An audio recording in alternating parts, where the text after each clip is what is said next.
Welcome back, everybody, to another episode of Command Center, where we like to put our favorite commander, maybe even yours, front and center. And you know we can't do it without those three special letters, EDH. What does it stand for today, Hadoken? Oh, it stands for Embracing Delightful Holidays. That's right. 'Tis the season.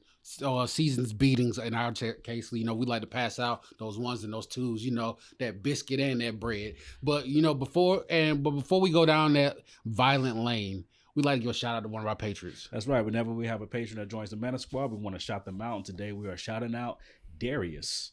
First of all, thank you, Darius, for believing in what we do and shouting us out, and probably being from Crenshaw. And because you shouted us out, we got to shout you out. That's right.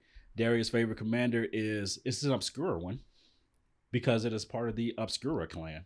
Ooh. Yeah. This is Kami's Obscura Oculus. Now, if you don't know who Kami is, Dragon Ball Z, there's this green creature. Wait, that's not the one. This might not be the one, but let me explain the abilities and you tell me if I'm wrong. Okay. All right. So this is what we typically describe as Esper in 1, 2/4 Cephalid Rogue. So it's a lot on this thing, but basically when it attacks, target attacking creature cannot be blocked this turn. It connives, and then you can choose another attacking creature with lesser power, and that creature gains double strike. It's a lot happening. It's very obscure. It's a cephalid. It's a cephalid. I hope you can cure that eventually. But Yeah.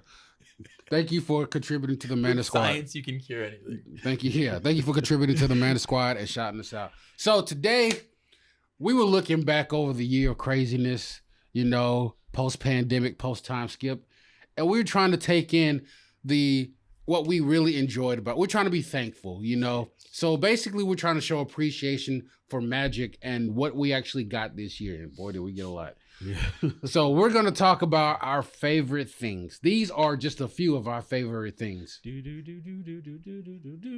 So who wants to kick this train off? We'll start off. So we got kind of breaking it down by our favorite sets, mechanics, cards, we want to kind of give all of the categories since there's 7,000 different sets to break down. We want to break it down so it's a little bit more bite-sized. We'll start with our favorite set though, because there were quite a few sets that came out this year, reprint sets, non-reprint sets. We're not going to include secret layers because I don't think I remember any of them, and that's too much thinking. Yeah, so, it's 2 minutes. It's 2:30. I can't do all 30. it was more than that. It was like one a week. Let's go on to our favorite set though. I'll kick us off. It's just too easy. It's Brothers War. The Brothers War was the set I was most hyped about coming into this set. I love the Brothers War story is like my favorite story in Magic. I love the whole shenanigans going on. Mishra is awesome, beautiful, amazing. Phyrexians are my favorite thing. So I loved the set. I love the flavor on it. A lot of fun new cards in it. Meld is awesome. So just everything in Brothers War, I was a huge fan of. It's one of my favorite sets in a while. All right. I'm going to have to give mine. It's a toss-up between Baldur's Gate and New Capenna, but I think I'm going to have to swing it towards New Capenna because honestly, I haven't even seen all the cards in Baldur's Gate yet. And this is almost December or we're here, or I don't know. When did the set come out? What year is this? I think it's like 2017 right now. Okay, cool. We got time. So anyway, I'm gonna have to go with New Capenna, mostly because Gas in there. I just like the theme. I love the Art Deco, the look of it, the feel of it, the theme of the mobsters and the street crime and all this stuff and whatnot, and some devious things going on in the background. It felt like an actual story, like I wanted to be invested in. I checked out the lore, and apparently Omnixilis, he was trying to run things from the shadows, and I just love something like that when it comes to like the actual stories and what it actually brings to the set. And like I said, overall look, overall feels, the lands were dope to look at. Maybe I'll buy some one day, but like I said, New Capenna, I loved it, and I'll talk about probably one of my favorite cards from that set a little bit later. We'll throw it because I feel like Ken, you don't care about lore. You don't care. The only stories you care about are bedtime stories. When you're telling people night, right? Exactly. You better go night. You going to sleep. That's those stories I like. That 1 and 2. There are 2 hits. I hit you. You hit the flow. The ambulance hit 60. Those are the only hits I care about. But you know what? I always got to come save the day, right? The best set, because both of y'all are wrong. The best set that came out this year by far was New Capenna. So. Curveball. Who would have thought? I know it had everything. Like I love like the rough and tumble ones. It had everything. It had hood rats and criminals, villains and kittens, mobsters and classes, misfits and the cretins out there. I'm telling you, it had everything. This set was designed for Hadoken. It was everything that I wanted it to grow up to be in life. A scumbag. So I roll out of bed every day with that objective to be just a D-Jet from upcountry. But anyway, we like New Capenna had everything that you wanted, from the lands to the commanders to everything. Were the other sets good? No, but you got to mention them. So that's one of my favorite parts of this year. So clearly, I've never seen y'all like agree before. So New Capenna must have been. We agree all the time. Yeah, all the time. New Capenna must have been a great set. So either way, moving on to our favorite mechanic from this year. It doesn't necessarily have to be a new mechanic, but even if it was used in a new way, I guess I'll kick it off again. My favorite new mechanic, or how it was used, is channel. And I'm pretty sure channel's been around. I don't remember if it was or not. Yes. But the way it was used on lands this year was very unique. And the channel lands are some of my favorite cards ever printed. Just the opportunity cost is so low. They come into play untapped. Boseiju is just broken in every... I don't understand why they decided that was the one that cost the least amount of mana. You're blowing up art, but it's great. The blue one bounces stuff. I think the white one exists. Whatever it is, they're a little bit expensive, but any deck I can put them in, I can. And it's one of those where it's like, yeah, that's a set and a cycle that I'll be using for years and years to come. What about you, Sid? I'm going to have to go with, even though I have not experimented with this yet because I still got time. Again, this is from Baldur's Gate, I believe, but this is background. I think background has added something to a uniqueness to the commander table. So I'm looking forward to experimenting with these in 2023, and I think I'm just gonna go ahead and just buy the whole set of backgrounds. I don't care what they all do. I'm just gonna look at them as I get them, and just mix and match. Like, I love the variety of being able to just mix and match when it comes to whether it's partners or I guess partners or his backgrounds, and just seeing what I'll be able to do with that. So just do some craziness and let my enchantment be my partner commander. Like, that's weird, but I'm looking forward to it. I do have to echo that, because I feel like it's like fixed partner, basically. Like, they saw a partner and like, there's so many things wrong with this mechanic. It's breaking everything. What if we do this? And at first I was like, oh no, it's enchantments. But the way it depends on the other, it's basically like what partner I feel like was supposed to be. There's no way you're gonna pick backgrounds. No. But for the first time, I have to agree with both y'all that y'all are terrible. those mechanics are awful. What are you talking about? Background, and enchantment commander, and whatever you said that was wrong. Let me save y'all right quick. Was he even here? You want me to tell you? No, I stepped out for lunch. Let me tell you the best mechanic bar none. It's called casualties. All right, the fact that you can sacrifice a body to replicate. Casualties was the truth. Wait a minute. I thought you just poo-pooed on casualties like not even 2 weeks ago. I did, then I actually played it. You heard it here first. Ken does not actually play Magic. He's never played Magic before. He's just making things up. I'm a grown-up. I can admit when I was wrong. Most people can't, but I can. Casualties was the truth. Connive was stupid, but Casualties was amazing. I don't understand Legend Shredder, but Casualties is amazing, okay? I get to sack a creature, and I get to do exponentially more. Yes. I feel like I'm in crazy town. Like he's purposely messing with me. But I'm gonna take his word and believe him this time. Like, maybe he's telling y'all everything's a lie. Maybe he's telling y'all the truth. Maybe not. I'll talk to him off camera and I'll know for sure. But hey, apparently casualty is the truth. Casualties is the jump off, especially now that planeswalkers can do it. I'm just waiting for a mechanic that says everything has casualties. I don't know what to believe anymore. All right, we're moving on, though, to our favorite cards this year. So this could be... We can pick like 2 each. If we have a couple of different cards that we love, what cards are you finding yourself putting in decks? What cards have been the most fun? You could use a cycle if it's less specific. So I am going to jump into these 2 cards that I'm putting in the most decks and kind of my favorite cycle thrown in. So the card that I will be putting in the most decks by far is Demolition Field. I won't stop talking about it just because not enough people run land destruction. It is a rampant problem in Commander that people are so afraid of mass land destruction. They're not running targeted land destruction. And Demolition Field is the fixed Field of Ruin. I love it. It's going in literally every deck I have. It's wonderful. Blow up your friends' lands. It's how you show them you love them. And then the second card that I'm most excited for is Bitter Reunion. What is that? So Bitter Reunion is 1 in a red for an enchantment that when it comes into play, you discard a card, draw 2, and then you can pay 1 and sack it to give all your creatures haste. So it's essentially like one of those red looting effects, except you also have mass haste on it, and it also doesn't discard as part of the cost. It's basically just like more faithless looting type effects. And I love red decks. I love that incremental card draw stuff. So both of these are cards that are like dirt cheap that I have found myself putting in a ton of decks. I guess more on like the mainline side of things, the Baldur's Gate Dragons have shown to be just as much fun as I had hoped, in that I think once when you stole my Copper Dragon that broke the game. Outside of that, outside of that, they've been so much fun because the needing to connect in combat damage really keeps their power level in check. At least in my experience, I haven't really seen them come in and take over games except when they're cloned multiple times by some people.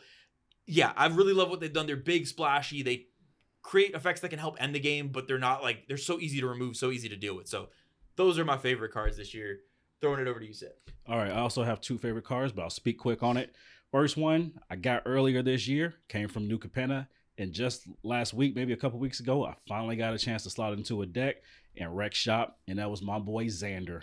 Xander came to play, and he wrecked the table, and I was like, I felt bad. No, I didn't. And I was just like, because when you play Xander, you have to embrace it. You got to embrace the fact that you're about to mill somebody half of their library, that you're about to get rid of half of their non-land permanents or half the cards in their hand. So I put it in my demon deck that I got from the Warhammer, that I broke down from the Warhammer set. And I just went full demon. I was in demon mode. Couldn't help it. So when Xander hit the table on turn 3, I did not apologize. I did not shed a tear. I did not feel any remorse for what I did to that player across the table. He got a little too in character, though. It sounded like Al Pacino was sitting at the table behind me just yelling. Yeah.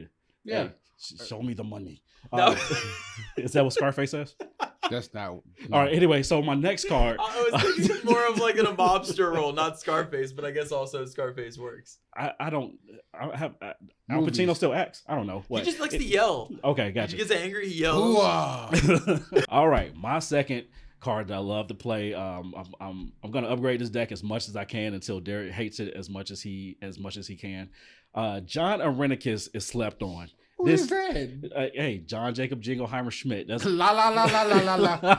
So John Arenicus is a Dimir. I don't even know what set this creature is a real card. Yes. So dude. He's like a mad scientist. He's Dimir, and basically it's a lot of text on this card. It y'all. sounds like the guy who works at Office Depot. Yeah, it is him. So they made a card out of him. So basically what he does is like takes one of your own creatures, puts 2/1/1 counters on it, gives it away to an opponent, goes it for the rest of the game. That creature cannot be sacrificed. Whenever that creature attacks, whenever a creature you own but don't control attacks a player, you get to draw a card. It's nothing but benefit, stacks on stacks on stacks. And I'm just like, man, I'm gonna give away all these crappy creatures that deal negative effects to the players that attack with them. And somehow Derek just ends up with them, especially my homeboy. You know the name. Literally, what it actually says is, give Derek an Ebonblade Reaper that he's forced to attack with and lose all his life every time by turn 4. I've been playing Ebonblade Reaper for 10 years. Never seen it show up in a game. I put it in John Arenicus, shows up 100% of the time. I've literally gotten it donated at least 5 times, and I think I've only played that deck maybe 5 times. John Arenicus sound like he got arrested for like some white collar crime. I'm just putting that out there. Yeah. It's definitely some money laundering and some other shady stuff been moving around. And also like crimes against humanity based on his character. So a little bit, yeah. Ken, what you got going on? Okay, as usual, they are always wrong. Why can't they choose better? First of all, at the top of the list, I got to choose one of my favorite cards, Titan of Industry. First of all, this card art it's literally a building punching you in the face. It's a building swinging on you. With the knuckles. It's like, I'm going to beat you. You can't fight City Hall. You don't want to. When I play this card, I have to apologize. It's like fighting Titan Tower. Exactly. Teen Titans go. When I play this card, I like to apologize to absolutely nobody because I'm coming for your bread, mayo, cheese, and ham. You fixing sandwiches tonight. And my second favorite card has to be the brass dragon. Oh, the copper dragon that gets in where it fits all the way in. This one that drops treasure tokens, right? Yeah. Oh, the copper dragon. The copper one. Oh, because the brass one I think is the reanimating dragon. Yeah. Sorry. The copper dragon. The Look copper at us agreeing on something. Copper spoon dragon, where I just roll D20s and I just get treasures and bust that 19 real quick.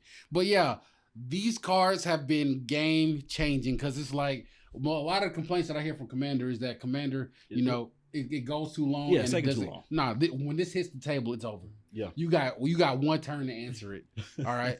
It ain't leaving a message. I leave right there after the tone. And then, Zed just steals it from you and takes everything that you wanted and then just does it. Hey, you put it in your graveyard. It's up for grabs. Sad. These sound like personal problems. It's a lot going on. So the last thing we want to talk about are our favorite commander or commanders. If you have one, maybe you have two, what are the commanders that spoke to you the most that you were most excited about from this year? So I guess I'll kick it off again. And I do have two just because I couldn't just pick one. One is Gix. I really love the new Gix, which is the mono black commander. When opponents hit each other, or basically when any of your opponents get hit, that player gets to pay life, draw cards. It has a big splashy effect where you can discard and play your opponent's cards. It can basically slot in as almost like a sort of Tymna in any deck, but I love the group aspect where it gets everybody swinging, drawing cards. Love it. And then the second one, obviously, it's Meld Titania. I love regular Titania so much. OG Titania is probably my favorite deck. Play it all the time. And Meld Titania is so cool. In the 99, it's great, but as its own deck, it also has a lot of cool play patterns in similarly getting all your lands to the graveyard so you can then bring them all back and have a giant melded monster to punch people with. It basically takes the Titania army of 5/3s and just builds it into one giant tower of Titania madness. So those are, not surprisingly, both in Brothers War because it's my favorite set of the year, but just super fun to build around. Sid, what do you got? So one of my favorite legends that I was very high on playing and building a deck around this year. Emphasis on high. Yeah. I'm gonna make it work because I feel like I feel like it can work. I played a few times, play tested it, didn't really do what I wanted to do, but I still have faith in it, and it's gonna be Hidetsugu Devouring Chaos, and this was Ogre Demon from Kamigawa Neon Legends. Neon Genesis, Neon Evangelion. Anyway, so basically, like I said, Neo Daily Wave. Anyway, basically, my guy, he can just basically peel a card off the top of your library and throw it at you equal to the CMC. And I love something like that, where it's like, I know what's up top, but you don't know, but you're gonna find out. So I'm gonna keep workshopping it, make it work, and a 13 damage is coming near and dear to you.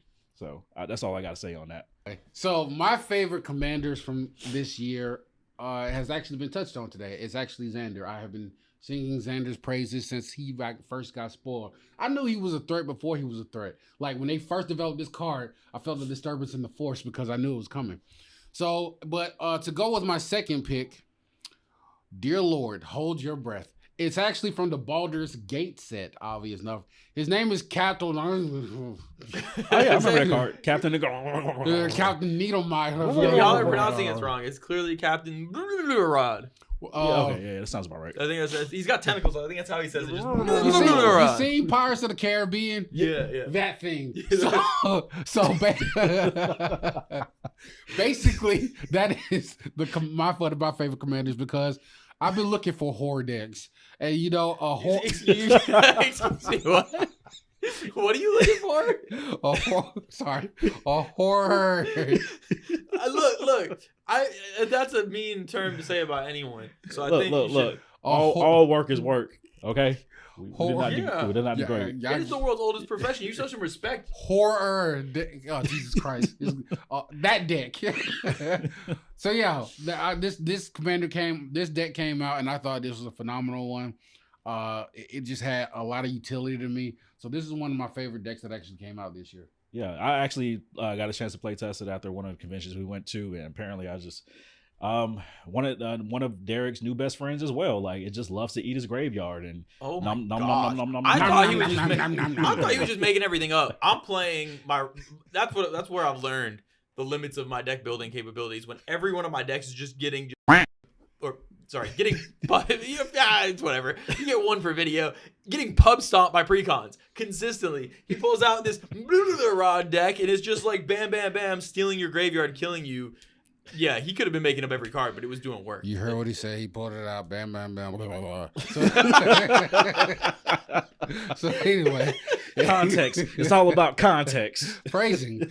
So basically, if you see any other cards or sets that we mentioned, You said what? sets that we mentioned during this entire tirade, and you would like to add them to your deck, please look at our affiliate link at the bottom called TCG Player. Help yourself out, help your deck out, and help us out all at the same time. Support us. All of this, and in addition to that, you know what? If you gotta play fresh, you know you also gotta dress fresh, and you know into the AM baby. You know they have some of the best graphic tees, great graphic hoodies out there. So you know what? You can look your best while you're playing your best. And go ahead and get that discount code using our affiliate link, Mana Squad 10 or Mana 10. And remember, you know, in space they can't hear you scream, but you know what? They can see your drip. You know they can. And also, you know, because we're planning to go out there in Philadelphia. We might see you guys out there at the MTG thing in Philly. Thank you guys for tuning in. You know, at the bottom, won't you introduce your favorite thing from this year, your favorite cards, your favorite set, and some things that we forgot familiar. Like and subscribe. Tell a friend to tell a friend to tell an enemy to tell a friend. Hey, subscribe. But until next time, see you next year.